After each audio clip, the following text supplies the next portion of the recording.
Tonight on Ship Chasing, our boy Ben Gretch has been in the lab looking at targets per route run. We're going to look at some players who might be undervalued when looking at this metric. And then, of course, we know what you're here for. You want to watch this fucking draft? Well, fine. We'll draft a Superflex team on Underdog for you. Pat Fryer Helmo. This is why I'm hot. Anita Handjob. Fix your sight. Jamar. Alpha play chase. Are you kidding me? Kadarius Toney? You can't handle the heat. It looks like we're finally at this point. You're right.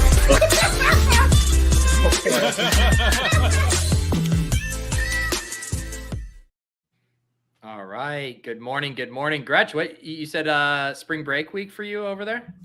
Yeah, kiddos on spring break. Took them on a ropes course yesterday. Took them to a matinee baseball game today. My Mariners lost. Just got back. Got to see Shohei Ohtani pitch, which was fun. Oh, that's cool. Nice. And hit. He did both. So that was an exciting thing. He's like the most talented baseball player of all time, probably. I mean, I honestly think he's probably the best baseball player ever. Baseball's my second sport. He probably already is the best baseball player ever. That's my take.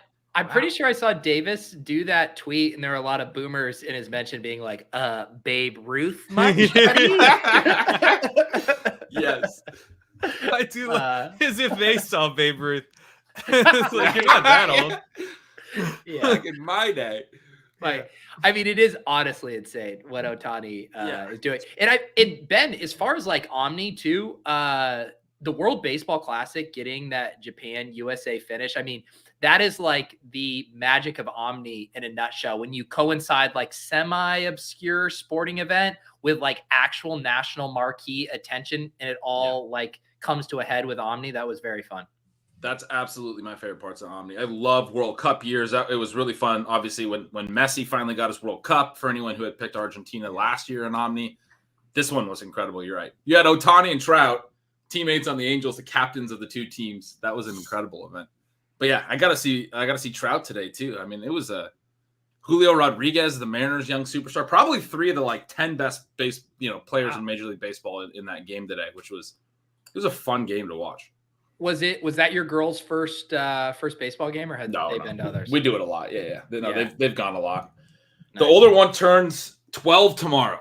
She's probably been her first game was when she was like 2. So yeah, we've gone to a lot of Mariner games. I can't believe you're 12 years ahead of me with the kid. April turns 4 months in a couple of days. 12 years old blows my mind, man. It blows my mind too. Don't worry. Yeah. It's wild. 4 months old blows my mind. Yeah. Like too. Yeah. Pat, how are you doing? Doing good. Just caught up on Gretch's article. Our buddy Leone published an article. Lots of good stuff to read today. Yeah, seriously, yeah, and we want to get Leone on here soon. As some of you guys saw, we did tease perhaps a mystery guest, NFL and political insider. We shot for the stars. We went big. We didn't land the big fish, unfortunately. I will not reveal who that guest was. I will just say that he said, Pete, conflict with Wednesday, need to do a rain check next week. I replied, you're killing me, dude. And then he wrote, it's Passover. It's a big deal. And that was kind of the extent of our conversation. Apparently, this big fish didn't realize it was Passover 2 days ago when he agreed to come on the show. He didn't break that story, did he? Yeah. I mean, this individual, and it really could be anyone, doesn't know when Passover is or where his weed dispensary is located. Yeah, it's really this mystery guest. I love that his follow-up was like, it's Passover. Like, that's not been on the calendar for forever. Your whole life. Well, Stephanie, you and our special guest both forgot it was Passover till tonight, apparently. Stephanie is here, and I appreciate that. Stephanie is always here. I feel like Stephanie has a sterling track record. We will get Leone on soon. I am going to do I did a best ball after dark a couple weeks ago with Liam. I am going to do one with Leone on Saturday night as well. But I do highly recommend any of you best ball bros. And I believe the article was not even paywalled, right? It was publicly available even for non-ETR subs. I'm not sure about that. I hope you're right. I want to say it was a free article, but yeah, highly recommend checking out Leone's piece about, he did a real deep dive data research on the benefits of stacking in the large field best ball tournaments. I'm pretty sure it's available for anyone to read. But Gretch, you have been doing your own series here on stealing signals about TPRR. And the reason I say TPRR, Gretch, is because I did ask ChatGPT what that means. And I just want to see, I actually wanted to run this by you and just see if you agreed with kind of this definition here. So I asked it, what does TPRR... Not the first time I've had a ChatGPT response run by me in terms of my articles. This has already happened. Okay. I had someone run my entire article through ChatGPT to summarize it and then send the people are using that to was it a good summary?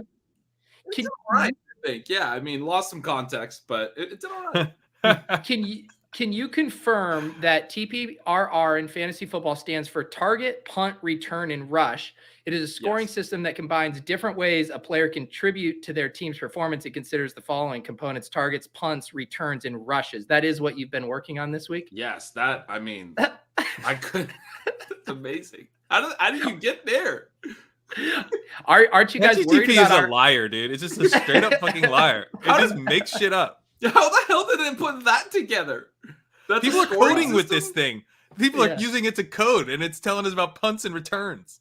Like, what fantasy football scoring system uses any of this shit? It's amazing. I know. So, which players, Gretch, are undervalued because they might offer a little bit in the punt game this year? That's what you're writing about? I mean, God, I wish I even knew any punters. I can't even remember. We got Shane Leckler. Yeah, we got. All I can think of is the really old ones. Yeah, we got what's his face up in Seattle. Yeah, you know why? You know why, Ben? It's because that's when we used to actually watch football, like we were football fans instead of as fantasy people. And now we're just fast forwarding through every special. Now we don't give a shit about the punt. Oh yeah, who could forget Andy Reid as a 12-year-old behemoth in the kick, punt, pass, or whatever challenges.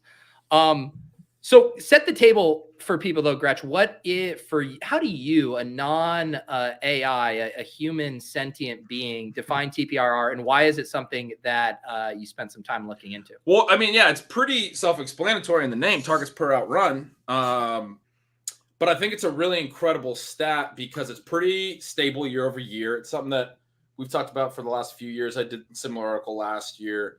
Pat and I have talked about it for more years, back to at least like I think 2020 was the year we really started breaking into it, Pat. And obviously you talk a lot about yards per out run with prospects. Yards per out run is a very good stat. The yards per out run can be broken into targets per out run and yards per target. Those two things combined creates yards per out run. You get the target gets canceled out. Yards per target always gets hammered as not being a stable stat. A lot of people love to point out that yards per out run is a more stable stat than yards per target. The error that I pointed out in 2020 and when I started really doing a lot of research in targets per out run was that people love to say that yards per out run was a more stable efficiency stat than yards per target. And the only difference between the two is this targets per out run component, which I think of as an efficiency stat, but historically we've thought of targets as more on the opportunity side of the, fantasy football equation, opportunity efficiency equation. And so really the only thing that makes yards per out run better than yards per target is adding a target earning element. And when you really break it down, targets per out run is the part of this that is the most stable. And we know targets are the lifeblood of fantasy, going back to fantasy douche, and even way before that was something we've always known. We want to know who's drawing volume at receiver and tight end. We know that targets are earned and that it's something of a skill. And so I really like this because it breaks things down in a way that it's not like a perfect stat. It doesn't tell you everything you need to know. There's a lot of people that have done good work to show elements that it doesn't necessarily grab. I like it because I know what it's telling me. It's very simple. It's telling me targets per out run, obviously. I can then mentally add the context of, okay, A dot, what's this guy use very situational? Because I watch every game. I write stealing signals all year long. Like Rondell Moore's rookie year, I use an example, really high targets per out run his rookie year because he wasn't running a full slate of routes. And a lot of times when he was coming in, it was for jet motion tip passes. So, okay, that becomes an immediate target per route that was like not an earned target. It was like a handoff, more or less. So his numbers elevated based on that usage Low ADOT guys tend to have elevated targets per route runs. I don't know if that's the right plural for that. You have, various like layers to how it can be viewed. I have a weighted targets per run that incorporates air yards that I use for some players, but isn't really relevant for other players. So anyway, it's a good foundational stat that's pretty stable. I think it's very skill dependent. It tells us a lot about whether players are good. I think it's a good indicator with older receivers if they've started to decline in their skills. Guys that have consistently earned targets over the years are starting to lose their targets per out run. That's something that's a stay away from me typically. But then you still have to add in a ton of context with it. You got to add in situation, quarterback, teammate. Who are the guys he's running routes with? I talked about it with like the Niners. As soon as they got Christian McCaffrey, you have Debo, high targets per out run most of the time throughout his career. Kittle, definitely. McCaffrey, consistently very high for a running back. And Brandon Ayuk, who didn't have a great second year, bounced back in this year 3 and was good this year and is another good player. Didn't have the long-term stability in his targets per out run. And so you get a component where like there's 5 eligible receivers on a play. 4 of them are really good target earners. None of them is going to have a monster targets per out run. So that first number there for McCaffrey, 0.25, it means on 25% of his routes he was targeted. That also includes his Carolina sample. Debo, 23%, Ayuk, 21. Kittle was down to 18. That would be a concern for Kittle, if not for the context of all the other guys around him, right? I mean, it's a different situation than some other teams where you have guys that are bad target earners running routes and competing for targets with players that then have elevated targets per out run. So, there's all these layers of context that need to be added, but it's a really good foundational piece, I think, to just get your footing on what a player is. Yeah, and I like reading through it too. There were lots of like interesting ones. Even one at the top here, when you looked at the Cowboys, of course, they lose Dalton Schultz, and then noticing that Jake Ferguson has the same targets per route run as Schultz there, now the presumed starter there. Is that something that you would use as a little bit of signal that he might be able to step into that role and perform similarly? Sure. Yeah. I didn't even mention him in my little write-up there. It's a small sample. Yeah. 105 routes. That number in parentheses is the routes. Definitely a small sample. Schultz a bigger sample. But I did make the note on Schultz that he kind of had to build up to his 21%.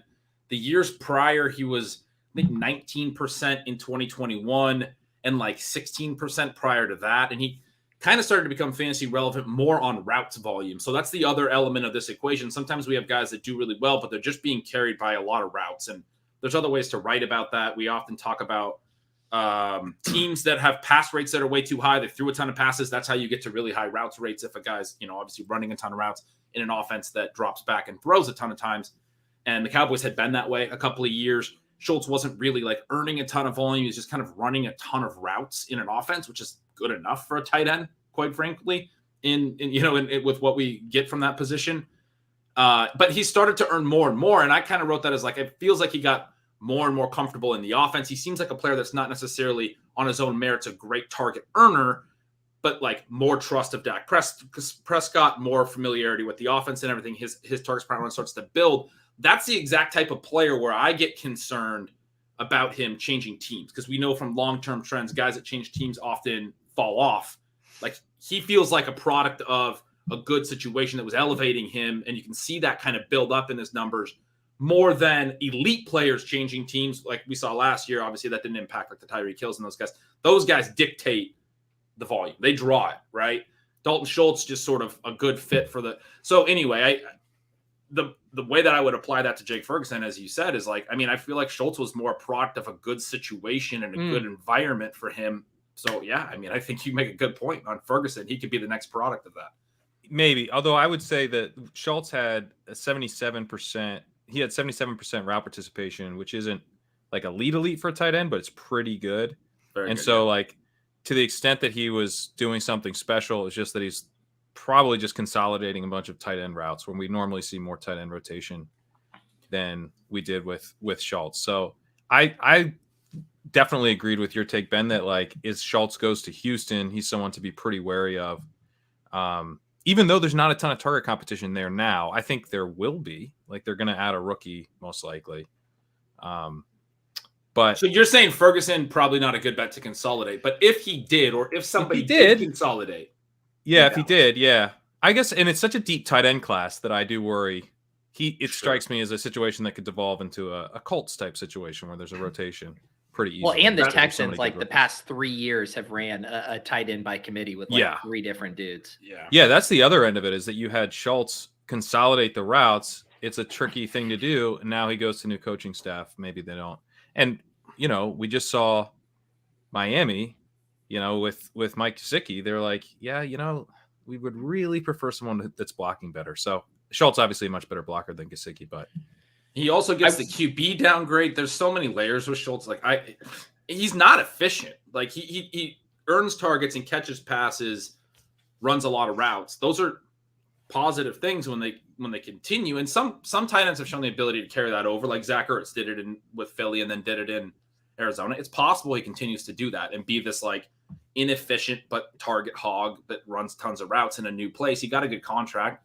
But I mean, there's a lot of things with the quarterback change, with the way that Houston's done things with their tight ends, all these things you guys are pointing out, that it's layers of things for Schultz that are red flags. Yeah. Did anyone, Pat, I know you read through it, or Ben, did anyone really jump out to you from this exercise and kind of make you raise your eyebrows a bit? Can I point out one? Because I went through here and I was like, this is going to be a boring show because I basically agreed with everything you said. I was like, literally, like, at certain points, I was just like trying to come up with things that I didn't agree with, because everyone should read. It's a 2-parter. Read both parts. It's really good stuff. One thing was that you went through the divisions and you went east, north, west, south, and that just really tilted me. I don't know what is that. I have no idea. What is that? I think because the South, I started with the AFC and I was like, I want to write this. I started with the East for whatever reason, and I was like, I want to write the East, South that's last. fine. You can start East. But then I should have went South, but I was like, I want to write the South last. Or so north, you go north, but then you got to go south. You can't go I've never seen it done that way. I guess it does sort of work. It really just comes down to not wanting to write about the AFC South until the end. Yeah. But then an actual football point was that Tyler Lockett, man, you're like, his numbers are great, but I don't care. I don't want to draft him. I was like, give the guy his due. Give the guy his due. He exceeds ADP every year. No, I gave him his due. I mean, my point was that he's never had a dominant targets per out run, and he's always been incredibly efficient. He's at 20% of targets he was of routes he was targeted on, and Metcalf at 24%. It's a substantial gap if you don't know the scale, but that is a pretty substantial gap. Lockett's number is good, not great. He's always getting there on efficiency, and he continues to do it. I'm not doubting that he can continue to do that. The point that I made was I have a hard time being in because it feels like that profile has a cap to its statistical ceiling, is what I wrote. Yeah, he's more of a downfield threat, which is why, the yards per targets can be higher generally for downfield threats. I think he's really good, and he'll continue to be really good, and he probably will continue to beat ADP, but do you really lose out in your build if you don't have Tyler Lockett? I don't think he's ever been a league winner, and I don't think the way that he's put up a profile that he can ever be a target dominant enough player to be a league winner.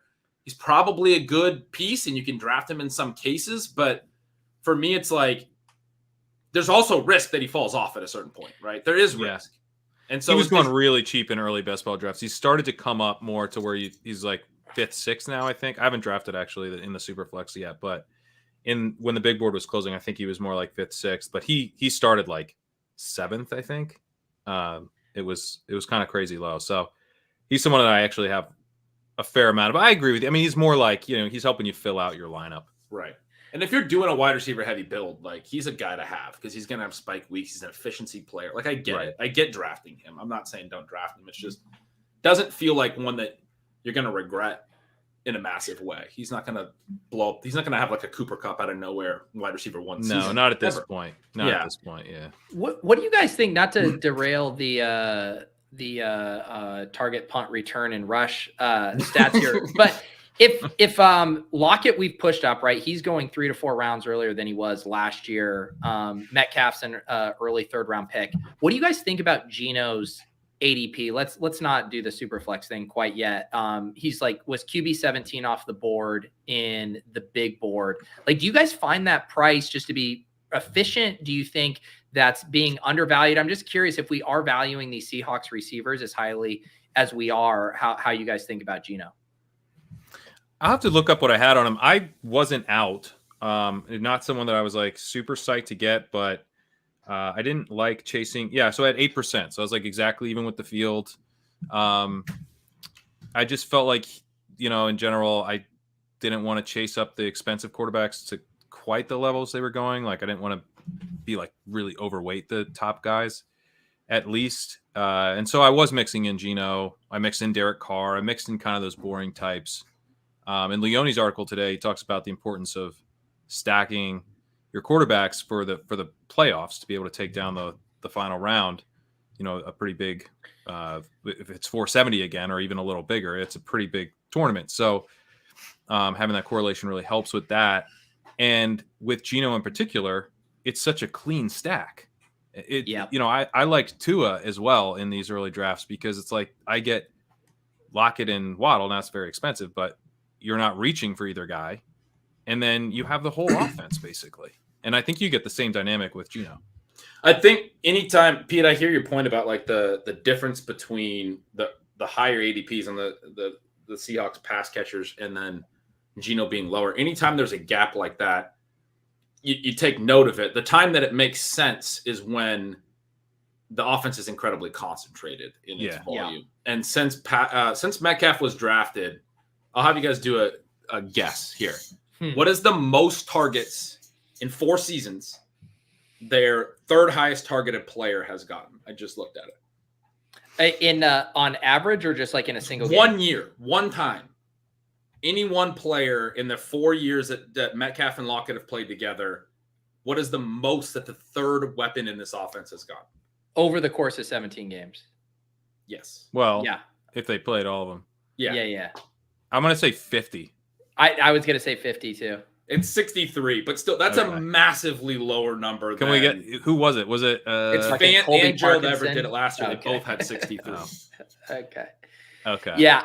What I found, I ended up with a lot of Geno in the big board because DK Metcalf was like the last of a wide receiver tier for me. Like after Olave and DK came off, I thought there was a pretty big tier gap. And so I would scoop up DK a lot. And then I was almost always stacking him with Geno. Like Geno was always there, the 11th, 12th round. Either I would be happy to start a punt QB build with him. I'd be happy to round out an elite QB and have him be my second guy. So I ended up with a ton of Geno to DK Metcalf stacks. He feels like a really nice stack QB, but I would say that his price is probably fair. But because he doesn't add a lot of rushing. Fair. Yeah, and there's like probably some risk of a rookie and like he might suck. Yeah, he might suck. He had a good. He didn't look all that good in 2021 to the point that, projections and stuff were crushing the Seahawks. It looked like this offense to stay away from. Then he started out pretty good in 2022 and then wasn't great down the stretch. So I don't know. Maybe he just had a good couple games in early 2022 and he's Geno Smith. Gretch, what about how do you think about the targets per route run with running backs? One that I thought was interesting that confirms my priors a little bit. And I've thought that the gap between the Najee and Jalen Warren ADP in drafts is just like egregious considering how well Warren played down the stretch. What do you do here with this stat with running backs and maybe through the lens of the Steelers situation? So typically with running backs, what I talk about is like, I've argued for a long time, I think running back target rate has a lot to do with quarterback, some to do with system. There's a lot of layers, but certainly the mobility of the quarterback has a lot to do with it, right? We know rushing quarterbacks are not going to throw to the running backs as much because they don't get to the checkdowns. They just take off and scramble. And that's part of why we also see like lower completion percentages for them because they're not just taking these easy short passes to running backs. It's just not something they've developed probably from back to high school and college throughout their quarterbacking career because they just take off and run, right? Phillip Rivers was an elite running back receiving quarterback. Tom Brady has always been one. Those guys don't take off and scramble. They develop the ability to get down to their checkdowns, feel where their running back is, throw the ball to them. So a lot of systems will have elevated running back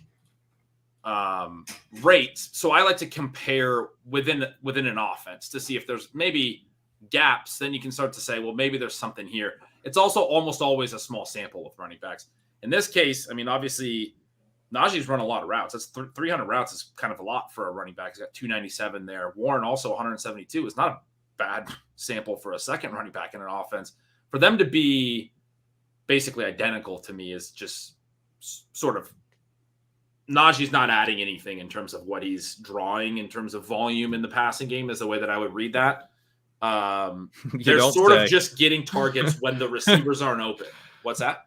I said, you don't say. Yeah, right.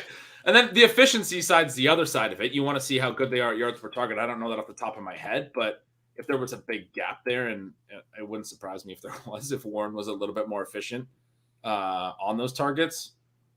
And it looks like he was. Najee Harris was 4.3 yards per target. That's well below average for running back. Yards per target, typically the average is about 6. He was down at 4.3. Jalen Warren was at 6.5, so slightly above average. Better catch rate, did more with the targets. I mean, I don't think that, Najee's doing anything, or even the way that the Steelers are using him, because like a lot of screens to Najee would elevate his targets per out run, but they're not calling a lot to get him the ball in the passing game is sort of what this looks like to me.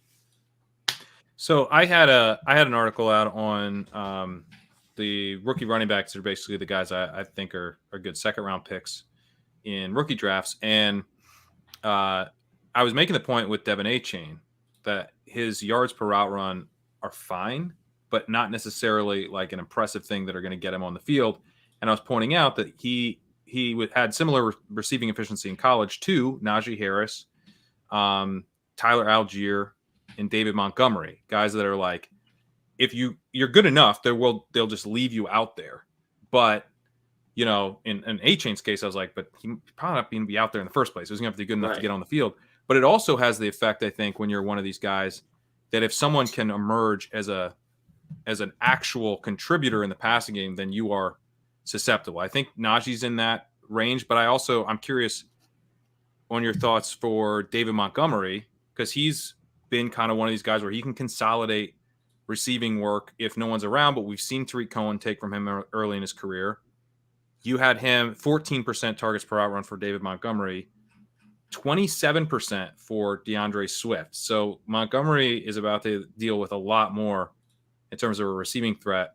Obviously, Swift has his own issues with all of his rotating snaps and stuff, but I don't know. That made me pretty encouraged about Swift carving out a substantial PPR role at least.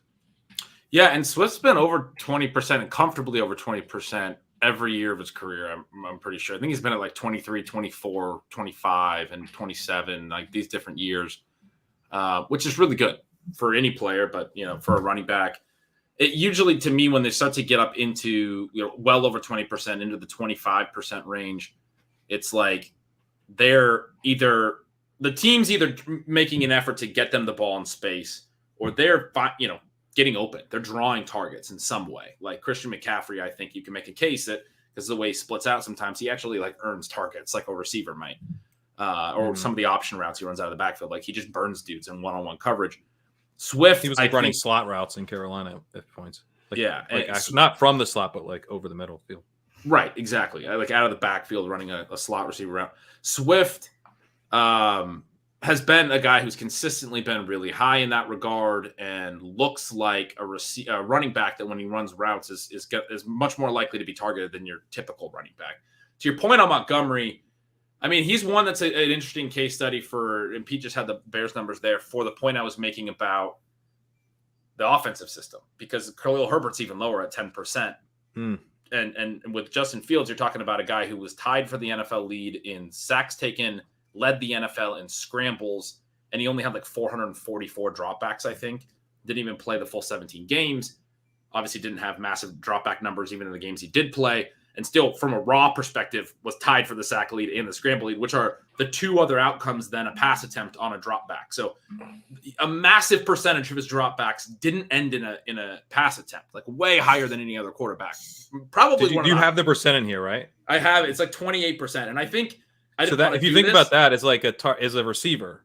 The Bears receiver who's drawing the most targets is the combination of Justin Fields' legs and him falling to the ground. That's a great way of putting that. Yeah, 28%. And it's I an honestly elite think receiver. If you went and dug up every percent of dropbacks that turn into a pass attempt, right? So scramble rate and sack rate and all that. And if you went and dug that up, I think if you did that for every quarterback, probably at least back into like the 80s and 70s when things were a little different, I would guess that 28% is the highest in NFL history, or until that point. Like it's such a massive number from the research I've done. I didn't want to go dig it up because it's not easily like compiled anywhere. Cam Newton would be maybe in the mix. Michael Vick at points, maybe, but I still think Fields was probably higher than both. It was massive. Yeah. So Montgomery wasn't terrible in that regard. Herbert was low. The running backs were not getting targets. No one was really getting targets because a lot of the dropbacks weren't even becoming that. But especially for a high scramble quarterback, the running backs aren't getting targets. It's either going downfield or he's running.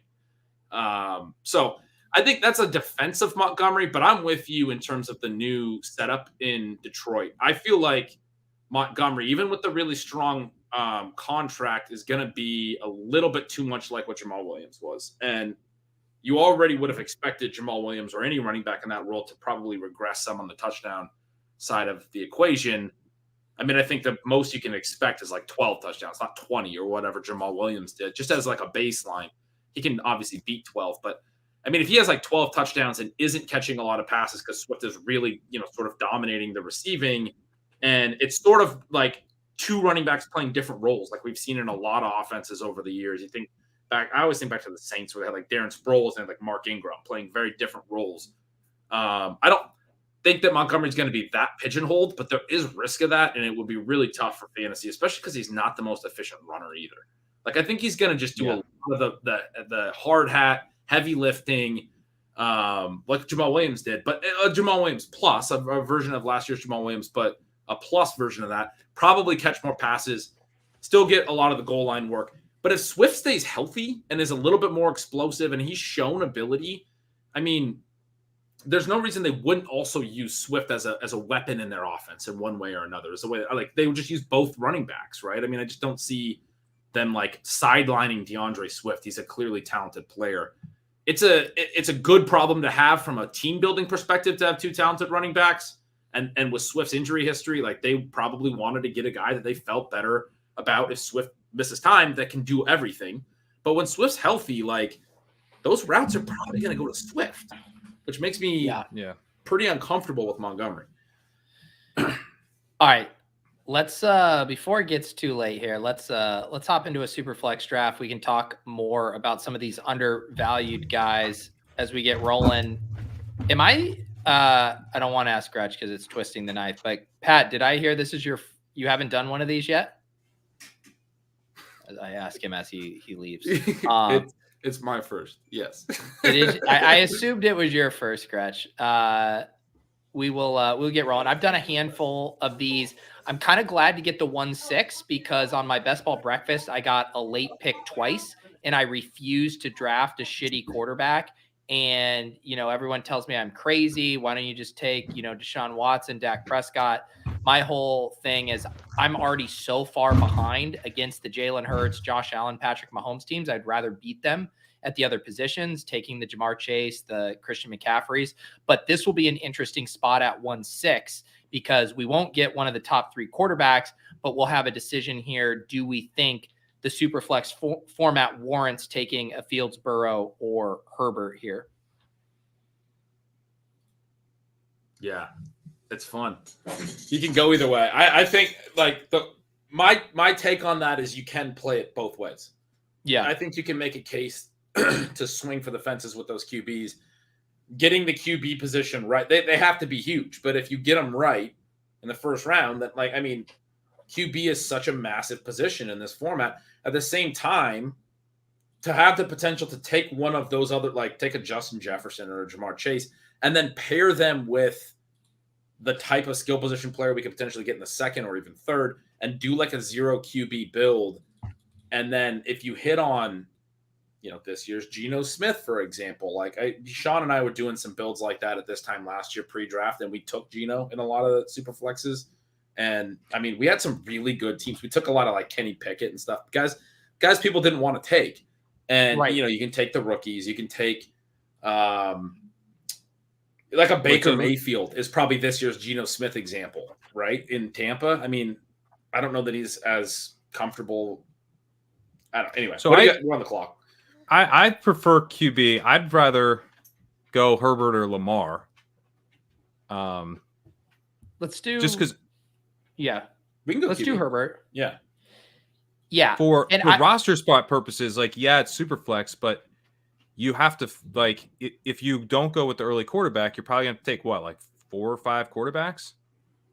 So I mean, I've done 3 and 4 quarterback builds. I mean, what I was going to show here. Okay. So we pick at 6, 19, 30, and 43. And so a lot of the builds I've done, and I was writing about this because I did an article on Fantasy Life on the Superflex strategy, and I was looking at the quarterbacks that were available after pick 50. So this would be in the 5th round here. And these are the guys that are available there. And, Kyler sometimes falls there. Bryce Young, Jordan Love, CJ Stroud, Stafford, Trey Lance, Anthony Richardson, Pickett, Garoppolo, Purdy, Ritter. And I felt pretty comfortable getting 3 to 4 guys from this tier and just getting 4 just total stud players through my first 4 picks. But that's more from when I'm picking at the back end. Like the pick I don't like here is the Deshaun Watson. Like taking Deshaun Watson over Cooper Kupp feels so gross to me. You're giving up like straight up like 100 points off of like the QB3 to the QB8 or 9 scoring just from last year. And then on top of it, just think in a value or in a vacuum where these guys are going in standard 1 QB leagues. Hurts is a 2nd round pick. Deshaun Watson is an 8th round pick.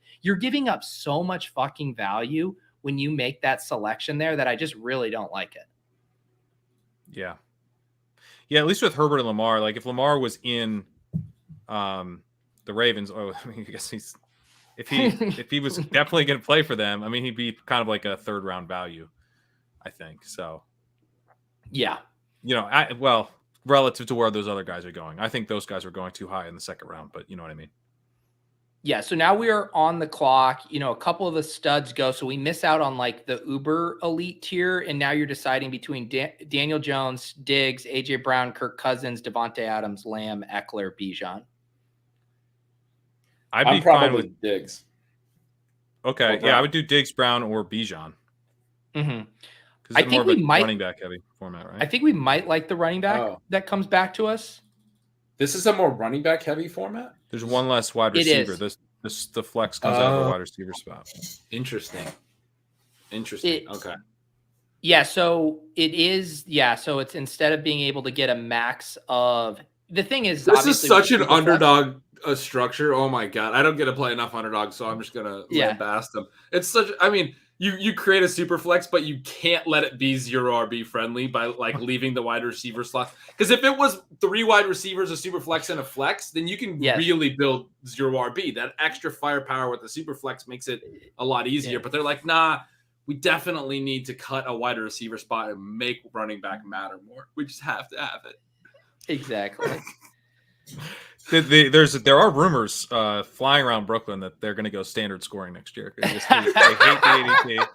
They really don't like the ADP right now, and they're considering it. Standard scoring, 3 running back, 2 wide receiver format. Point per running back designation.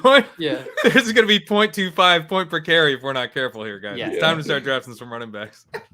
Well, what was crazy is before the ADP settled, I think it was the first draft I did it with Spags on Splash Play on Friday. From the 12 spot, I believe, and someone can correct me, but I think I got CMC and Jefferson with my first 2 picks. Wrong. And it's just like, you shouldn't be able to do that. Yeah, I'm not gonna try to compete against the Jalen Hurts team with fucking Deshaun Watson and Dak Prescott when I can take, this is what Paul did, right? From the 11. Paul got CMC and Cooper Kupp. Like same basic idea. Yeah. I'm really interested to see how 10 and 11 build out from here. It'll be fun to see. But I mean, I like 1 and 2, what they just did at the turn, both of them, starting with an anchor running back and a really strong. You can't mess up a top 3 pick. Yeah, Mahomes, Bijan, Adams. Well, I think 3 taking Cousins in the 2nd round kind of did mess it up, frankly, compared to what 1 and 2 did. Yeah. And Pat, maybe you were right too. If you're looking at the running back wide receiver 2v2s for our selection in 2 and 3, if we go Bijan there, you're basically looking at like Bijan, Garrett Wilson, or you're looking at Diggs, Breece Hall. I would have been sold on Bijan. I think in hindsight, I'm good with Diggs, Breece Hall. I prefer that actually. That's what I was kind of thinking through the 2v2s. Is there anything else you'd suggest here, Gretch? I just always want to take Garrett Wilson, but we can take the running back. I do think that I do think there's a tier gap with some of these running backs that aren't coming back to us, and in this specific format, Breece Hall's a real nice selection. Because do these running backs now kind of fly off? This third round tier is sort of pushed, but they wouldn't get back to us in the fourth, I guess, right? I'm taking Bijan Garrett over Diggs Breece. In retrospect, you are, as a 2v2, I want that. It seems very close to me. Yeah, it's not a big gap. Breece Hall and Diggs are very good football players. Yeah. Yeah. Joseph says, dumb question in regards to ownership. Why is 8% considered being with the field? Because it's 1 divided by 12. So that's the average from the slots you'd pick, which is like 8.3%. So if you always just drafted off of ADP, and if ADP stayed consistent the entire tournament, you would have, if the sample size was big enough, if you did infinity drafts, you would end up with 8.3% of every player.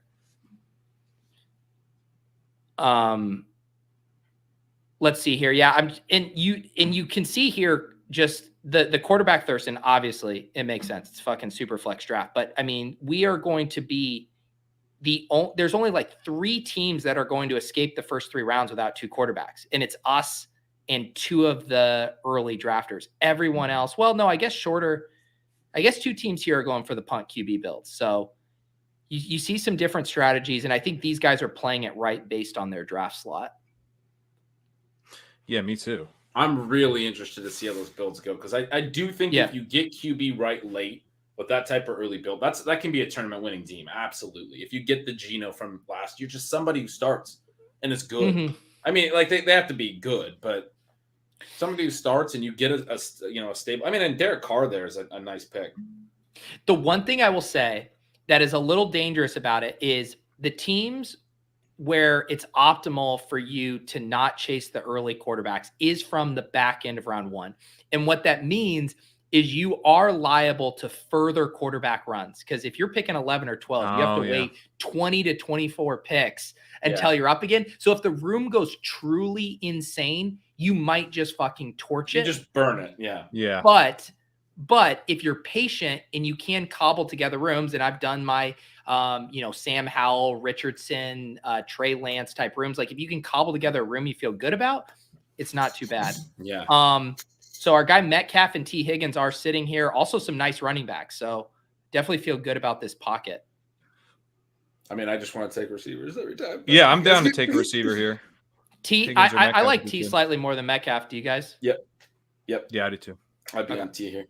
Pete, your point about that point you just made, if you take that risk and you hit an extra QB run, you basically have to burn it.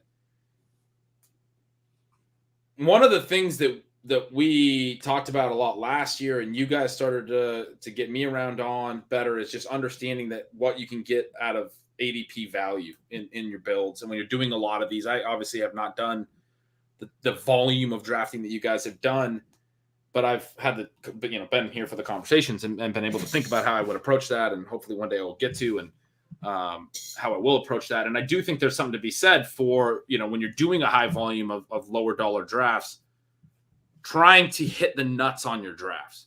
And I just where I'm going on this is I think the Superflex format accentuates that, right? Like it gives you an opportunity to try even more to hit the nuts in your draft and really push it and gamble. And you might find out by round 10 that you just want to auto the rest of that draft and you're going to burn it because you missed the thing that you swung for, but you might also, hit it. And then you're like, oh, I got one of those builds that I think has a legit shot to win. I think that's one of the fun things about Superflex. It gives you the ability to be more aggressive on the ways that you're playing, trying to get the ADP values and get the build right. And you might really knock it out of the park. And there's too many drafters in regular drafts, and then probably also in Superflex, that aren't willing to try to make that gamble because they don't want to get boxed out. They just want to be safe too frequently throughout a draft. And so, yeah, I mean, you're going to burn some, but if you hit some home runs in your builds, that I don't know if I would like that portfolio more. I think I probably would if I had a few drafts that really felt really, really good. Yeah. That's an interesting way to think through it. And then some that feel dead. It's funny, Gretch, you said that because I was thinking about that the other day too, about how willing you should be to like push stuff to get the perfect like faller and stuff. And I was waffling back and forth because like the more you do, the more willing you should be to push it, right? Because you have this big portfolio. On the other hand, I was like countering myself being like, yet still all of the variables and how random the pod luck is in advancing, where I'm like, even if I get like the nut closing line value and build this team that no one has access to that combo, it still could just fucking get bounced by randomness. So I was going back and forth. So do you just want more bullets in the chamber, which is a fair argument? Yeah. Do we need to take a quarterback here? Because Mark Andrews would be pretty great. I think we can afford Andrews, and if we look at these quarterbacks coming back, I think with Herbert, we'll feel good about one of these guys as our second. But that's because I'm always willing to push it. To get the elite tight end here, it feels really good. And Andrews here feels great, yeah. So the other thing I think about, and maybe this is actually an argument for not pushing it, is I like looking at these other teams. We know Short Gamer and I Was Inverted are behind the 8 ball. Maybe we'd be more willing to push it coming back the other way, where everyone already has at least 2 quarterbacks. Maybe that was a mistake. I don't know, but we did trade it in for elite tight end, which is already a strong build, plus tight end being slightly more valuable here because you have that extra weight on the tight end relative to the other skill positions. Right. We don't have any other, Mike Williams goes. I guess Keenan will be potentially available for a Herbert stack. Otherwise, all of our other pass catchers, their presumed quarterbacks are off the board unless anyone wants to take a guess at who's throwing the ball to Mark Andrews next year. Well, it's not Lamar since we passed on Lamar for Herbert. So in this reality, it's not. In this reality, it's not Lamar. Well, I think Gretch's point there was really interesting. Like, let's figure out what we're doing at quarterback. But yeah, so this is where you do get in this spot where it doesn't feel good. We do know Jimmy is at least going to be starting. He goes. I thought they were pretty high favorites to potentially get Will Levis right now as well. So I think Ritter is a really nice. Oh yeah, Ritter makes sense to me, and I don't like him at all. So I honestly, I think we push it a little more. Okay. Everyone here, these drafters don't strike me as taking Ritter. Well, we could go QB still, Pete. Let's get our stack, dude. All right. Get our stack. I did just read an article about how getting that stack can be nice. You trying to win this thing or not, Gretch? So the thing with the safety. That's why I drafted people who win these tournaments. I really top 10 2 years in a row like Pete did. I really like the idea of like pushing it for the structure where you're like, I'm trying to put together this thing. I've had like kind of a love-hate relationship with risk though in these tournaments because it's like kind of what you're talking about, Pete, where you're like, well, there's so many different ways this could go, and it's like, if I'm drafting like I'm right, do I want to take on this risky pick later in the draft that's actually going to like fuck up this otherwise awesome team? Like I did it. I nailed it. Now am I going to take this risky pick here, or am I just going to try to hit some singles to close this thing out because I already crushed it?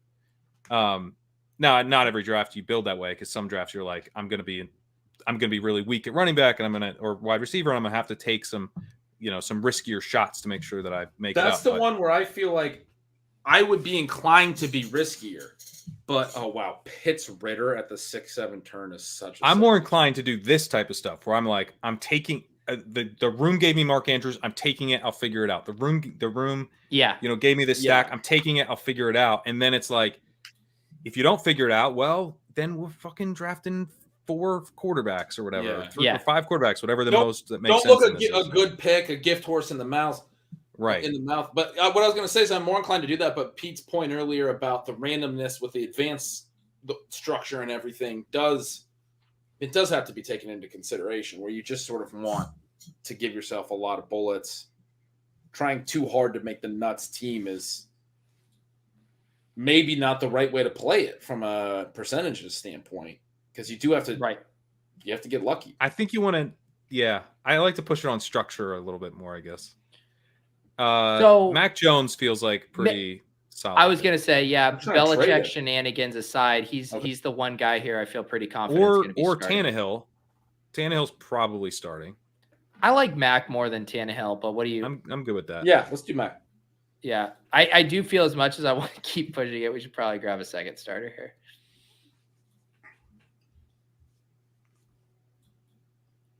But yeah, and you see it here because drafters, you would think someone who spent top 3 round picks on quarterbacks might pump the brakes, but no, they're tacking on Jordan Love here. You're just seeing drafters. The team that started Jalen Hurts, Kirk Cousins is taking Kyler Murray, where they start 3 out of their first 4 picks are quarterbacks. So what do you guys think about the idea that 4 QBs might be optimal? Because I feel like we talked about this a little bit last year. I can't remember where we landed on it. I know that when I play in Superflex Dynasty Best Ball, I like to try to get 4 starters. I don't think enough people do it in Dynasty, but you have a lot more roster spots to play with in that format. Right. That's the big issue. Yeah. And you have to go into the final week of these tournaments, and you want as many live bullets as you can possibly have. So if you only have 2 quarterback spots to fill, quarterbacks aren't going to separate from other quarterbacks as much, and so now you have less bullets. If you've spent 4 on quarterback, you're not like as live going into the final week in some ways. Yeah, it's a good point. And again, if you think about the idea of drafting, like you're right, and trust me, I get why 3 quarterbacks in Superflex feels really comfy. But if you're using, top 3, top 4 capital to get that 3rd quarterback, you're drafting a guy that for most weeks is never going to sniff your starting lineup. If you draft like you're right, that 3rd quarterback is going to be in your starting lineup like 2 times because of the bye weeks for those other. And that's how you really hurt yourself for week 17.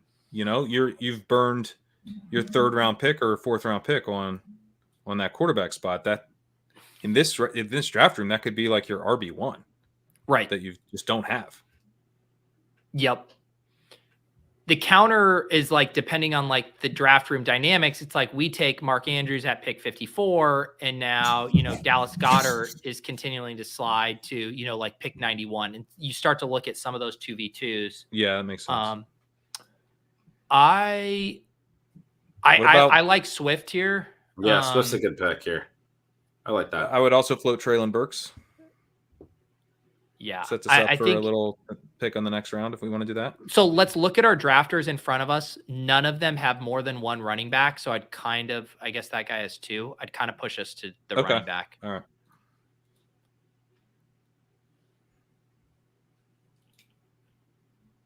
And yeah, I do think, with the quarterback stuff too, I mean, I just want to make us land on Sam Howell.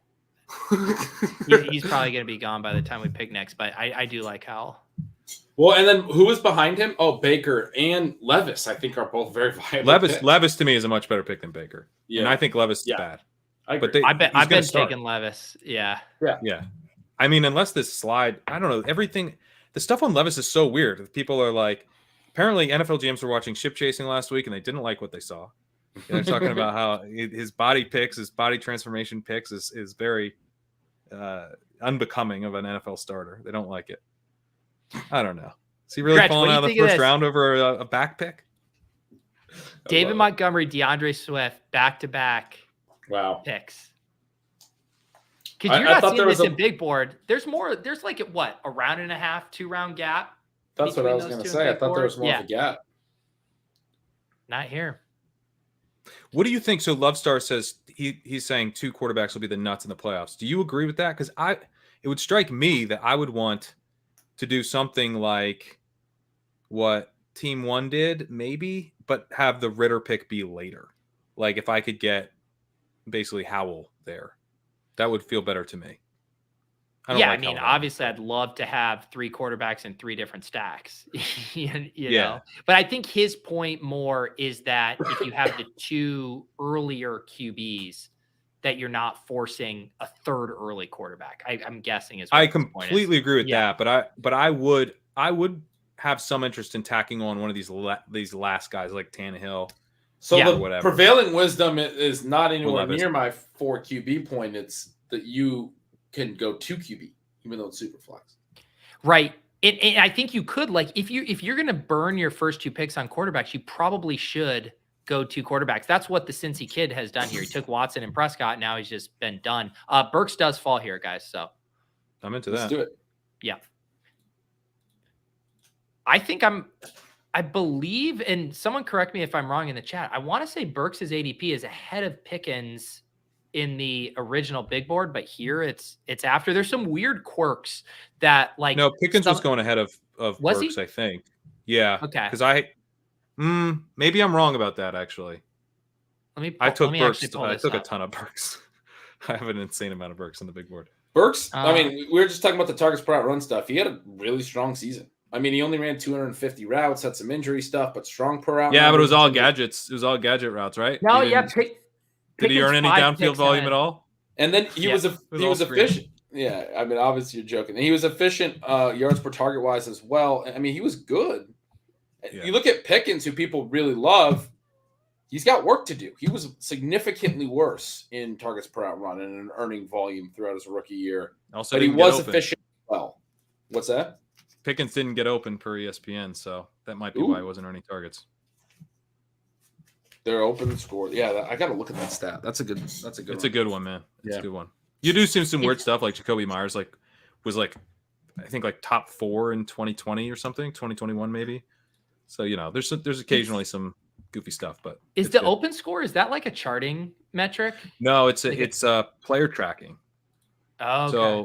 So Kevin Cole had a good pod where he brought one of the guys from ESPN on, and they're explaining, like, it's not just on targeted routes, it's also on they can basically, when the ball is thrown, they can see where everyone was, and they're able to I think it weights higher if you are targeted, but they're basically able to, like, give people credit for getting open on every single route, whether or not they did. So it's a pretty cool metric. Yeah. All right. These two both have 3 quarterbacks. This does feel like Levis territory to me. Yep. For sure. I would say there's a gap after Levis to the Brissett, Minshew. I actually don't mind Brissett. I think he's probably taking that job. Yeah, you're probably right. I haven't wanted to come to grips with that yet, but, like, here's the thing. I think Cal's getting his ass set down real quick. They wouldn't even play him. Heineke had to tell him to put him in. They don't trust him. And then they came to the offseason and said he's our guy, and they didn't add anyone. And then they brought in Jacoby Brissett, who outplayed Jacoby Brissett late in free agency, not early, not quick. Listen, you're dealing with Ron Rivera. I mean, it's not what I'm not saying it's a lock. It's what's going to happen. Ron Rivera is going to immediately be like, I don't like this. I'm starting the most boring thing I can do. I'm doing the most boring thing I can do, which is... That's certainly in the car. I mean, in play. Like, that's definitely... I'm not going to argue that that's possible. That's definitely possible. I think they're both going to get first-team snaps, and Sam Howell's good enough, and he's just been underrated from a prospect perspective by the NFL through the draft process. I was shocked he fell to the 5th round. I agree with you on that for sure. And I think he's going to win the job. It's just going to be that evident. That would be my take. My thing is, I side more with Gretch on that, but also the Commanders are such a fucking inept franchise. Then, like, any smart franchise would be like, yeah, let's see what we have in 16 games with Sam Howell. See if we landed on a franchise quarterback. Any smart organization, and the Commanders are literally the dumbest organization in football. And so now I'm like, they probably will just fucking. And who's more on the hot seat than Rivera this season? Right, like almost no one. You make a great point there. What's he going to do? I agree with you. Howell's going to win the job week 1. He's coming into the season as the starter, but he is not going to be the starter for the entire season. I feel pretty confident about that. So you think it's going to go the opposite direction of, like, the Mariota Ritter thing? I feel like it'd be more like Brissett just starts and then they suck and they're like, fine, we'll go back to Howell. No, I think they're going to go, let's see what we have. We believe in him. And then they're going to chicken out. They're going to be total cowards. And they're going to go, you got the enemy there who's got to prove that he isn't just a product of Patrick Mahomes. If Howell throws like 2 and 3 interceptions or whatever, he's done. I don't know. We're probably running. I mean, I like Herbert. I've been taking a shit ton of P. Ryan. I don't think we need to take a quarterback here. What do you guys like? Sutton. Yeah, I was going to say Sutton. Let's do it. I'm fine with him. I don't really see a lot in his profile that is a huge red flag when I was going through it. To be clear, I hate the point that I'm making on Howell, and I hope that I'm wrong because I would be way more fun if Howell does it. I just think, just like the psychological aspect of the coaching staff there is like they're just not going to do something fun. I mean, you're way closer to a good point than I'm going to allow myself to accept for the entire offseason. I'm just going to pretend like I've never heard you say that.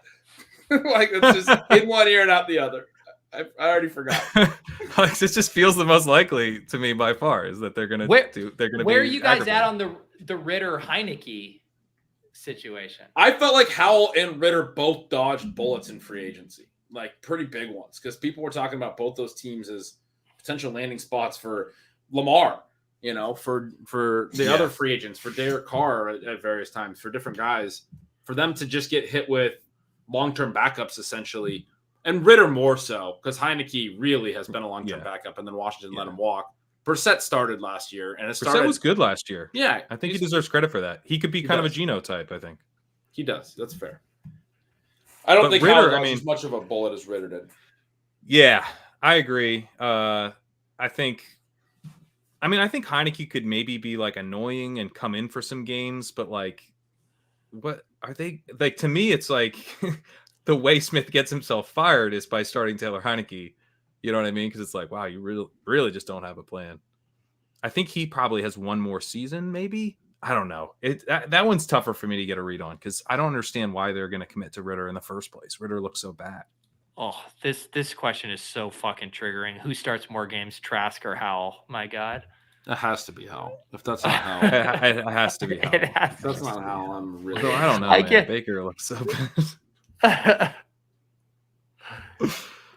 No quarterbacks have come off the board since our last pick.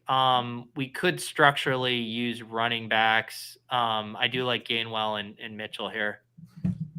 Where are you guys at on Gibson? I like Gainwell and Mitchell too, but Gibson to me feels like even maybe a cut above. I don't think Brian Robinson really did much this year. Are they going to add? It's Bijan worry because they could do that. Okay, they're one of the kind of the more obvious spots where it's like if you just think about Washington, it doesn't seem that obvious, but when you look like where Bijan can actually go, that one actually sort of makes sense.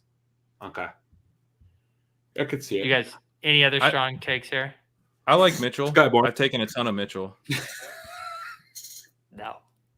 We need more running back.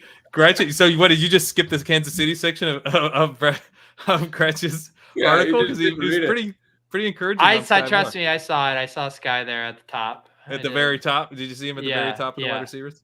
Did you did you see Gretch mention that Kelsey might be winding down a little bit and targets might come up? It's a possibility. Well, I definitely.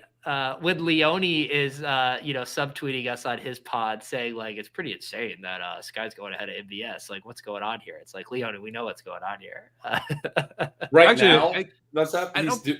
He's doing that now or that was last year? No, now. That's right. Now. I would take Sky over MVS. Get out of here, Leone. I would too. Come on. The gap is a little wide, but it's more about MVS being undervalued, I think. Yeah. MVS is undervalued, but MVS is a cap ceiling player. We know that for a fact. Sure. Yeah. He's a piece to a best ball build, but I feel very confident that MVS is not going to suddenly be a superstar. I don't think you can be 100% confident that Sky Moore's and he could be dust again next year, but I think you have to feel 80% of the time that he's going to be at least a viable player in the 2023 season for fantasy. He's going to do some stuff, right? I think the counter argument would be if they draft somebody or they sign somebody, it's more snaps that we're worried about, not MVS's. So I think his floor is much lower. And if you think about like how we all fucking chased up Gabe Davis as like, the quote unquote second target on an elite offense, we chased him into the fourth round. I mean, Sky Moore's price tag is far more palatable where he's going. Are we getting you back in? I have unironically taken Taysom Hill a million times in these. I No, would take I'm not Jacoby doing the Brissett. Taysom Hill thing. Jacoby Brissett is still sitting there after all this stuff. Should we just get Jacoby? Yeah, dude, we know what's gonna happen. I'm Mac so and sorry, Levis. Howell Hive. Hang on, I'm so sorry. Pat, I need to hear this. You know that Taysom can't be used in the Superflex slot here. Talk to me about why you're still on Taysom Hill here. I don't see the thesis. Still Taysom build. because he was a good pick last year, and they're going to do the exact. He was a good. He was a good pick last year. He was last year when he was going in the last round and had a path to being the starting quarterback. They bring in Derek Carr. Now he's going 4 rounds earlier and doesn't have a direct path to actually becoming the quarterback. Hey, Pete, I don't know if you heard, but Alvin Kamara is going to have a long suspension, and he's going to get some goal line usage as a fucking tight end. There's no tight ends that get goal line carries, man. Wake up. I will take my L. The Taysom Hill truthers were correct last year. It was a and very we're right good again. No, right 2 years in Now a row you because you steamed him refuse up. to admit it. He's going higher, and the situation is far, far worse. Also, Juwan Johnson was good last year as a tight end. It's not worse. He's basically a goal line back. They brought in Jamal Williams. Jamal Williams is going to get everything. I know he scored 1 million touchdowns last year. He's just going to get every single carry. They're gonna incorporate him because they don't have Kamara. No, this is a millionaire heat check. Fucking bullshit take. I like Josh's point, Pat. I think you need to turn your $2 million back in with this Taysom take. Whatever. You wait until Maddox just launched the newsletter. You'll hear all about Taysom soon enough. You don't need Taysom to be a QB to pay off. Go fucking look at his game logs last year. 2 points, 3 points, 2 points. At a 13th round draft cost, there's way too much opportunity cost to be selecting Taysom for that usage. Dude, there was just no points at the tight end position to be had, and he is going to get some touchdowns because he actually gets used as like a running back. He's a handcuffed running back with tight end eligibility. You're taking Taysom Hill over Greg Dulcich. No, I've never done that. Okay, just making sure. All right, we are back on the clock. I think we're Who Wandale Robinson. Oh, let's look at tight ends. I refuse. I am at the helm and I fucking refuse. All right, let's take Wandale. Right? All right, that's fine. That's fine. We're going to have to load up on running backs after this. Okay. Well, Zeke was the top running back. So what's going on with the Giants? Because they have Crowder, Shepard, Paris Campbell, Wandale. Like, I don't know. I would like to be in on Wandale. I like his rookie numbers, but routes was already the concern there. His route rate wasn't great. And they have like 18 slot receivers.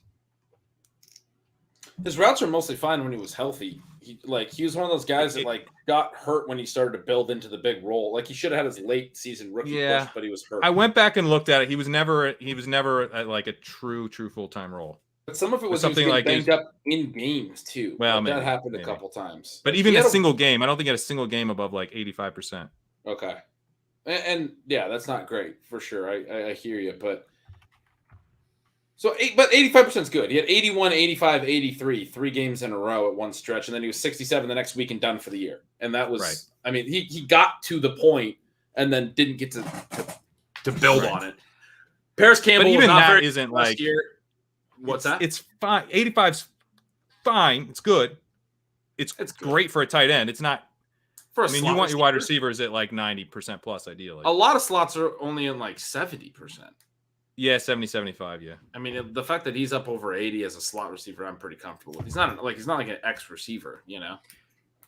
I would be fine with it if not for the target competition. That's or I'm like, what's well, so Paris Campbell was mostly just routes last year. He wasn't very good at earning volume or doing anything with it. Shepard has had a really hard time staying healthy. Crowder's really old. I mean, I don't know that that's really that much competition. It's just weird that they keep signing guys for his job repeatedly. Same guy. Yeah, it's true. Yeah. I do like Roshan here. Any other? Did Abanikanda go? Yeah, in this fucking ship chasing draft, of course he did. I like Roshan. Abanikanda going over Roshan is just only something that would happen in a ship chasing draft. Roshan over over who? It says I was gonna say some of the other rookies. Like Pat, you wrote about Bigsby and Kendre Tucker, Miller. Kendre. I mean, I like Bigsby and Kendre a lot. More than Roshan? Yeah, I actually like those guys over Roshan, but if we can get both of them, we should do it. Yeah. I don't mind playing the ADP game with those. Those guys are Okay. all in the same tier for me. I would have almost probably went Singletary there. I mean, he's a good football player, isn't he? Yeah. No, He's a snap consolidator, I think. Fair. He earns coaches' trust and then And Houston, runs You can- slowly. I've still selected Singletary a few times. He's a guy that will fall in drafts like well past his ADP. You can get some cheap prices on him. it's not sexy to go take the veteran back up to, the rookie that just had a really good year. But I mean, he's going to be like a nice handcuff at this price. I don't. Dameon Pierce, never a workhorse in college, didn't make it through 17 games as a rookie. Looked great. Singletary probably still gets, number 2 touches. They might And not then- be done at running back, though. What's that? That's a team I work. They might not be done at new coaching Sure. staff, new system. yeah. They might not be done. It's like I the worry market about knows too. I've been shocked, and I think I've already mentioned this on a ship chasing show. I'm shocked that Dameon Pierce isn't going higher in drafts. It's like the I market still- just knows they're going to do something. Yeah. Yeah, that seems like a very valid point. And you make a good point about Singletary probably being a little bit more of a consolidator of snaps and everything. I still think it's a bet to make in the 15th and 16th round at this Mhm. point. Like he's Yeah, been an I'm not efficient going to say rusher. it's not. I don't. It's so tough to get excited about. Just FUD him to 16.7. I mean, Rex Burkhead was worth a 15th or 16th round pick last year in this offense. Yeah. Yeah. I don't know if that's true, but So we lost Tank. Tank went. Tank, no. Oh, Tank's Tank can there. Go. Yeah. yeah. See, I'm still. like I don't know why Tank's slipping this far. He's a potential 3-down back. Yeah. Let's get on You Tank. guys want to do Tank? Yeah, Let's do Tank. Singletary went. That seems low to me. Tank's a potential 3-down back. Yeah. Yeah, big back, caught some passes. Yeah, 210. He's he was very productive. I mean, Not if the you're- most athletic guy, but good enough. If you're Isn't he paying like attention to 5'2"? if you're paying attention to the rookie draft That's last too week, small. the guy Oh, who did geez. the guy who did all his research in the hours before the rookie draft last week drafted Tank Bigsby. I don't know, who that was, but figured out the whole thing in 2 hours and then drafted. Yeah. That Gretch rookie cracked the mock code in draft, 2 hours. that feels like literally an eternity ago. That was just It last does. week. Yeah. Also, I should say, I do just want to say we got a lot of good feedback on that show. People really enjoyed it. If you guys missed that last week, Superflex, Tight End Premium, David Kitchen, Dynasty Mock Draft, we had Ron Stewart, JJ, and Blair, and had a very fun time. So check that out if you missed it. We'll have to do some more collabs. Maybe we do another. We'll of course have our draft stream, but maybe we do a post-draft collab rookie mock draft as well. That'd be good. All right. So structurally here, 4-5-6-1, 4 quarterbacks, 5 running backs, 6 wide receivers, 1 tight end. We actually have some decent stack options, dusty stack options with our tight ends coming up here too. Let's Do we only do have it. 2 more picks? No, There's 20. 4. Okay. We got 4. Nice. He says while yawning. Yeah. So we Come could on. do Tyquan Thornton if we want to be done at wide receiver and stack with Mac. Anything else jumping out? I to like you that a guys? lot. That Yeah. seems like a really Yeah. good Yeah. way to go. Where do you guys think, one thing, I always try to do the where am I projecting this rookie quarterback to land? Can I galaxy brain a stack? Where do you galaxy brain a Will Levis stack to? I never know what to do with I that. think it's the Raiders. Raiders would be the Raiders? easiest. Yeah. Okay. That's the one I've seen the most. If that happens, do you think he sits or you think he beats out Jimmy G? I think he sits and then the Raiders are bad and they start him for some games. Yeah. Jimmy G throws some crucial picks midseason. Yeah. Hmm. McDaniels looks like he's losing the locker room a little bit. He decides to shake it up. Devontae Adams Daniel's has a losing few. the locker room. Yeah. Devontae Adams You has see a few that coming. particularly bad games because Jimmy G can't get the ball to him. Yeah. And then Okay, you go, so all right. Will Levis with my Devontae Adams stacks. That's what I'm hearing. Yes. All right. There you go. I mean, if Devontae Adams can do it with Jarrett Stidham, Lord knows he can do it with fucking Will Levis. Just solidifying that Hall of Fame case. Devontae Adams just crushing That's with true. Will Levis. That's right. He's doing like the Benjamin Button thing, but with like Allen Robinson's career, where it's like quarterbacks just keep getting worse and worse. That's so true because his first few years were so horrible. Yeah. People thought he was a total bust, and then he's been incredible. Yeah, Oh, I love that. some Sammy Laporte's love in here. Sounds like the man's talking about his favorite tight end. Sammy Laporte's the fucking draft is the athletic fucking freak. I know. I've seen the Raz. All right, what do we? What's our gross stack option? Oh God, I just thought of one. Are you the Hunter Henry? No, it's grosser than that. Is it? We can wait. We can. It's so gross. We can wait a long time. Okay. I've taken a lot of Chuba Hubbard. Me too, dude. Dwayne McBride. He's like my second highest owned running back in the first big board. Yeah, I like McBride too, Gretch, but he's like he doesn't catch any passes at all. I think he's literally caught like 5 career passes or some crazy shit. Yeah. So I don't think that's an exaggeration, by the way. I think he might have 5 career receptions. So yeah, the Chuba stuff to me, it's like he's being drafted as like at super cheap handcuff prices. Could have a standalone role, and then would just be an absolute smash if Miles Sanders got hurt. Yeah, also Miles Sanders is like a decently talented running back, but already was like losing snaps weirdly around the goal line to Kenneth Gainwell and Boston Scott. It's like guy who was never that great on his second contract in a new team. Like, would it be like crazy if he eventually got passed? And they committed so much to the run last year that like there were games where Chuba, Foreman, and fucking Blackshear were like all contributing in the box score because they were establishing it so hard. Miles has had some absurd yards per carry numbers, which I think the NFL cares about more than we do. He's been really good every year. He's a career 5.0 yards per carry guy. Sanders? Yeah. Okay. Great offensive line, though, and just was coming from a mobile quarterback. So. And a mobile quarterback. Yeah, we'll see how that translates. Because they might care about his yards per carry dropping substantially. Right. It could be a big issue later. By the way, Dwayne McBride, who I do like, had 0 receptions in his first year, 3 in his second year, and 2 receptions in his third year. The guy's played 30 college games. He has 5 career receptions. Okay, all the jokes about Kenneth Walker maybe not literally having hands. I mean, are we in that? 5 catches? Like, if you didn't have hands, you could probably catch 5 passes in a college. It's bananas. I don't understand. And his yards per route run is also like the lowest I've ever seen. So he was running some routes. Like, it's not like he never ran any routes. So I don't know. But he's like crazy elusive. He's off the charts in elusive rating. He handled a big workload. So I'm kind of into him. PPR. I don't know if you know this, but it's half point PPR. Yeah, I'm down to take him if you want. And close he's out. Gone. Close out with him. Dwayne? No, he's not. He's there. All right, let's do it. Who has I've been taking him a lot in the 20th round.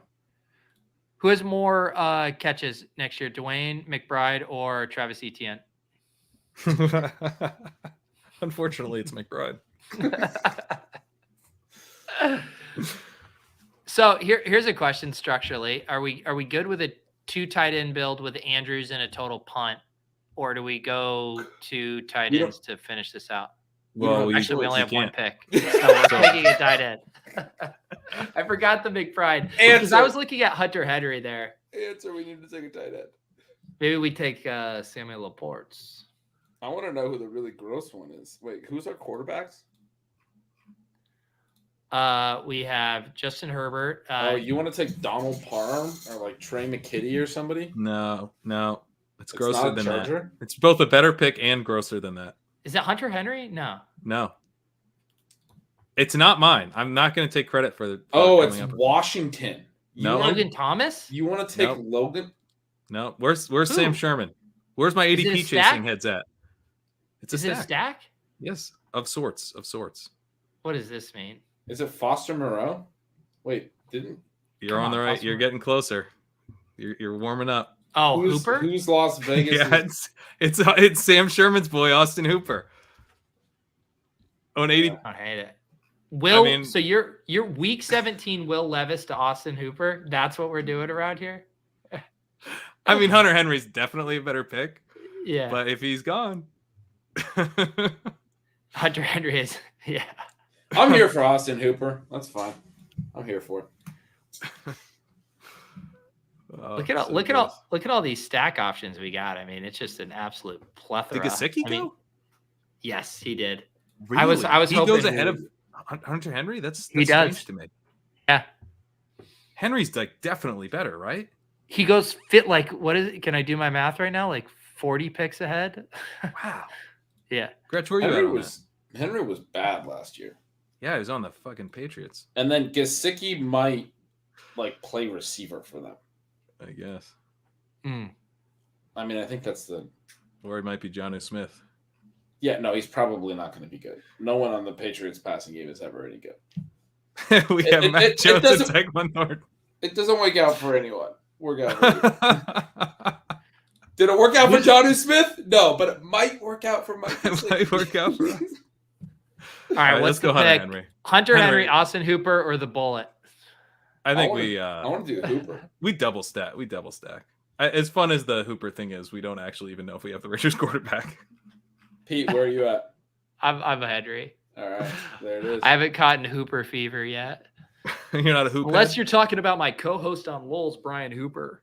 Okay, this team, for the audio listeners who I have forgotten to service tonight, I'm sorry.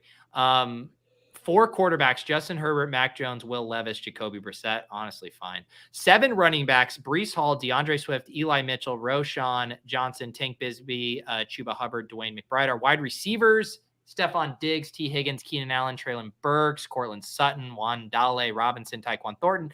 And our tight ends: Mark Andrews and Hunter Henry. Do you guys think we could have got away with 6 receivers here?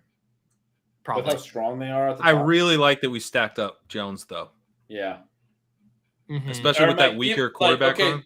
Take the Wandale pick out then. What does he do? Yeah, that was where we really fucked up. I think we probably could have, but this time of year, like with the running backs, it does feel like maybe you can hit some bigger home runs, you know? Yeah. Those rookies, like Bigsby could be a 3rd round pick, lands in a good situation, or McBride won't be 3rd round, probably 4th or 5th, but Look at my naming conventions for my first 3 drafts. Love it. We can finally get one in here that's not no influencer 101s, I guess. Yeah. Anchor QB draft. Finally. There we go. All right.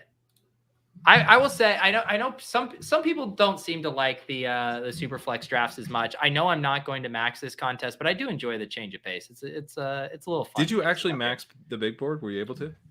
Well, Pat, it's interesting you say that. So No. So far I have completed 97. If you can do math, it means I'm currently in 53 big board slow drafts. Dude, I had in the latest article, I like started to give advice about Abanikanda of like where I would take him in the big board slow drafts. It was like I had this thing of like if you're sick as Pete Overzet, and I linked to your thing, and then I was just like, Pete can't still be doing that. Like I got this article about like 5 days later than I wanted. I was like, this can't still be a thing. Like this is an outdated reference now. Dude, I will tell you, I have been smashing Izzy in these slow drafts. Like I had like probably like 2%. Before, and I've probably gotten it up to like 15 or 60% because whenever I'm on the clock, I'm like, I'm just fucking taking Izzy. That's what I did. Yeah, round 17 at the very end of the big board, I was just like, Izzy. How much do you hate being in 53 slow drafts at one time? Well, here's what I'll say. I don't mind it. I don't except when fucking Chris G tags me in the Discord and says I'm on the clock in one of them. That's when I really fucking lose it. I threatened to boot him from the server for that behavior. That is amazing. What a troll. Yeah. So good. Dude, I like it's so funny like thinking about how my brain processes it because there's like a Pavlovian response to being on the clock, right? And it's like, oh, I have a pick. Like that's fun. We all get that excitement. But then you like get into a room and you're like, I gotta fucking remember who I have on this team. Do I need a fucking stack? Like, it's just so exhausting reviewing each team. Dude, I hate slow drafts for that reason. I can't do that. Every time my memory's wiped every time. I have to be like, fuck, who do I even have? It's so bad. And like then I start to form these like very weird relationships with these teams. I'm like, oh yeah, I remember this team from 3 days ago. Remember this piece of shit team. You know how like you always feel good about your team after you draft a fast draft? Like you're gonna come out with like 55 teams that you fucking hate. You know what? But my OCD maxing it is really why I did all of this. I do not care about my ROI. I just needed that 150 number to stare at. Dude, you better hope that no one gets it a little crazy in one of these drafts and Underdog has to void it. Oh my God, I swear to fucking God, if any of you get one of my drafts voided, I will lose it. Underdog should allow you to draft like an overflow draft where it's like, just in case one of your drafts get thrown out, you do get to use this one. But if not, then you just draft this if one. If they had to void one, they would have one available draft for the big board then, wouldn't they? I think it would just be like a little overlay, a little gift. It would be an people. overlay situation. Yeah. Wow. Thank you, Lawrence. Yeah, trust me. You want to see someone make a meal out of something? It'll be me winning the big board with a slow draft team. Yeah, dude, I actually don't know if we can handle that as a community. Yeah. You can definitely win, but please do it with a fast draft. I think what my bit would be to record a celebration in a 60-second short, but then edit it to where it's on like 0.1x speed, and my announcement is like a 30-minute. You gotta piece it out over several days. Oh, everything to give like two seconds of my acceptance speech. Yeah, you gotta give it to us over the course of a fucking week. Now I do want you to win because I like that idea. To win with the slow draft, please. Hey, I did well in my slow draft Dalmatian that I accidentally drafted last summer when we hopped in. All right, fun show. Pat, you do have the big Izzy screed up on Legendary Upside. Anything else that people need to keep an eye out for? Yeah, I'm going to be doing a podcast recording tomorrow with Travis May, talking about the rookie class. In some more depth. He's formerly of RotoViz, fantasy or Mojo trading platform now, and we'll be continuing to roll out episodes of the Legendary Upside podcast, which I launched with the episode with JJ last week. You can check that out wherever you listen to podcasts. Awesome. Gretch, definitely check out the back-to-back NFC, AFC posts that we were showcasing earlier on the stream. Anything else coming from you, Ben?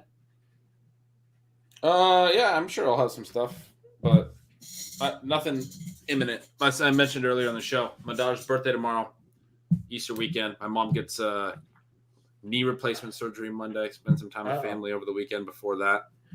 A little bit busy in the Gretch household for the next few days, but yeah, I'll figure something out next week. There you go. Yeah, be sure though, very good stuff up there looking at the targets per route run for NFC and AFC. We will be back, or you guys will be back. We should mention you're doing ADP chasing a little earlier on Friday. That's right. I think it's at 11 on Friday. Yeah.